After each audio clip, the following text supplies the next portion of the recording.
Mis amados, un privilegio saludarles a través de Iglesia Online, este medio que el Señor nos permite para llevar la palabra en medio de este tiempo de crisis. Queremos iniciar una nueva serie de devocionales titulados Conversiones falsas y conversiones verdaderas. Es de vital importancia que en medio de este tiempo de preparación, de purificación, nosotros estemos conscientes de que nuestra conversión ha sido verdadera, para que en el día que el Señor regrese por nosotros, seamos llamados por nombre y seamos hallados siervos buenos y fieles, a los cuales el Señor diga: entra en el gozo de tu Señor. Queremos entonces iniciar esta serie de devocionales basados en las parábolas que el Señor Jesucristo habló mientras estuvo en la tierra. Mis amados, queremos reflexionar sobre cada una de estas enseñanzas preciosas del Maestro de Maestros. Cada una de estas enseñanzas que el Señor dio a través de parábolas tiene un significado espiritual para nuestra vida y sobre todas las cosas nos conduce a ver cómo podemos entrar al reino de Dios. Siéntase en libertad de compartir esta enseñanza, de utilizarla en su altar familiar, de utilizarla en su célula de oración, donde usted en este momento se esté reuniendo como líder para llevar la palabra de Dios. Le animamos a que tome esta enseñanza de las parábolas y conduzca a la gente que tiene a su cargo, llevándole a través de estas preciosas enseñanzas. Vamos a tomar como base hoy el libro de Marcos capítulo 4 versículo 13. Y les dijo: ¿no sabéis esta parábola? ¿Cómo pues entenderéis todas las parábolas? El Señor Jesús les está hablando a las personas a las cuales les acababa de dar una parábola, la parábola del sembrador. Si no logramos comprender lo que dice la parábola del sembrador, no podremos comprender las demás parábolas.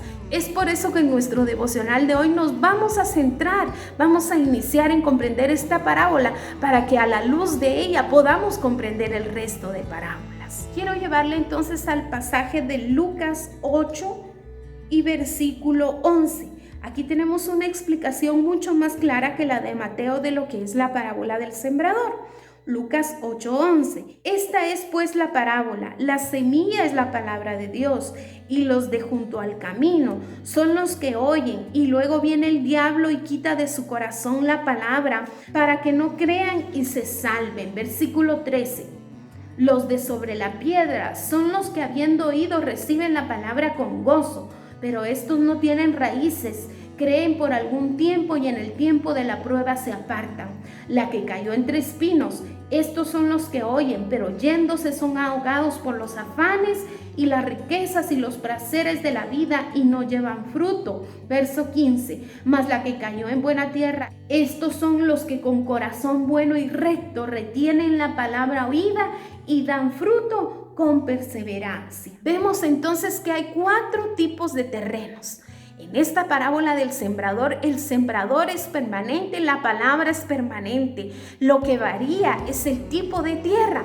Y encontramos nosotros 4 tipos de personas que escuchan la palabra de Dios.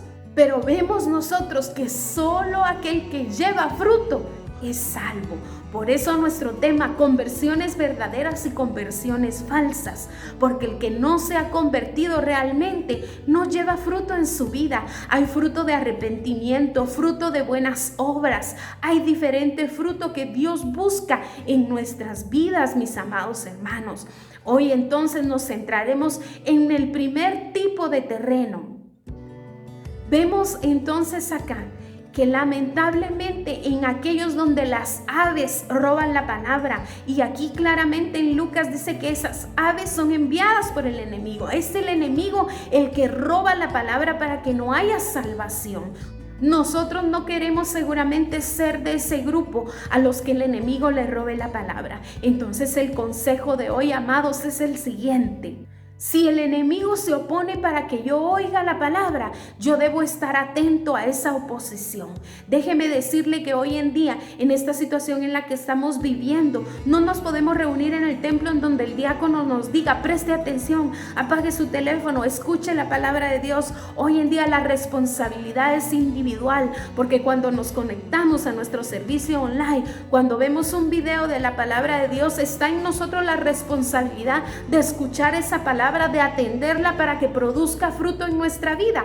Cada vez que nosotros disponemos nuestro corazón para escuchar la palabra, el enemigo se opone porque sabe que si esa palabra no llega a nuestro corazón, ni siquiera llega a nuestra mente, ¿cómo va a bajar a nuestro corazón? Y no va a producir fe, y si no produce fe, no va a producir salvación. Entonces el enemigo se opone para que usted y yo escuchemos la palabra de Dios, se opone para que usted vea este video, se opone para que usted escuche la enseñanza de su pastor, se opone cada vez que usted prepara su corazón para escuchar la palabra.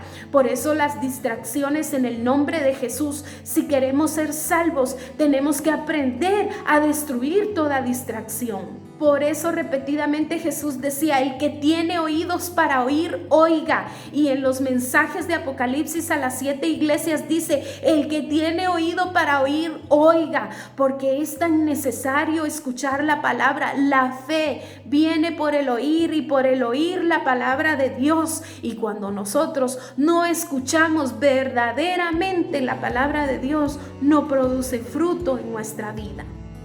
Mire lo que dice Hebreos 2:1. Por tanto, es necesario que con más diligencia atendamos a las cosas que hemos oído, no sea que nos deslicemos. Acá podemos ver que el autor de Hebreos enfatiza que hay que atender con diligencia lo que hemos oído, pero primeramente hay que escuchar, aprender a escuchar. No podemos nosotros estar en nuestro servicio online haciendo nuestros quehaceres y es medio escuchando lo que dice el pastor. No podemos nosotros llevar fruto en nuestra vida si en este momento medio escuchamos el video. Debemos atender y concentrarnos para no deslizarnos, para no caer, dice la palabra del Señor. Tomemos en cuenta entonces que esta primera tierra que no lleva fruto, a la cual las aves y el enemigo le roban la palabra, es aquella que no dispone su corazón a escuchar. Así que nuestra oración, amados, es para que ustedes dispongan su tiempo, su corazón, su mente y se concentren a escuchar la palabra, para que esa palabra lleve fruto en nuestra vida y alcancemos salvación y seamos para la gloria de Dios de aquellos que verdaderamente nos hemos convertido al Evangelio del Señor Jesucristo.